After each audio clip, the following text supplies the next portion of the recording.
মই এতিয়া টেন্সৰ বিষয়ে ক'বলৈ ওলাইছোঁ। ইংৰাজী টেন্স তিনিবিধ: present tense, past tense and future tense.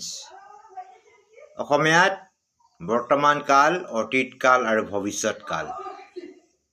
যিবিলাক কাম বৰ্তমানত হয় সিহঁতক প্ৰেজেণ্ট টেন্স বোলে, যিবিলাক কাম অতীতত হয় সিহঁতক পাষ্ট টেন্স বোলে, আৰু যিবিলাক কাম ভৱিষ্যতে হয় সেইবিলাকক ফিউচাৰ টেন্স বোলে। আৰু এটা মন কৰিবলগীয়া কথা, প্ৰত্যেকটো টেন্সৰে আকৌ 4টাকৈ ভাগ আছে। ইয়াৰ বিষয়ে মই নেক্সট ভিডিঅ' এটা বনাম। আৰু যদি এই ভিডিঅ'টো ভাল পাইছে, লাইক এণ্ড শ্বেয়াৰ কমেণ্ট কৰিবলৈ নাপাহৰিব। Thank you. That's all.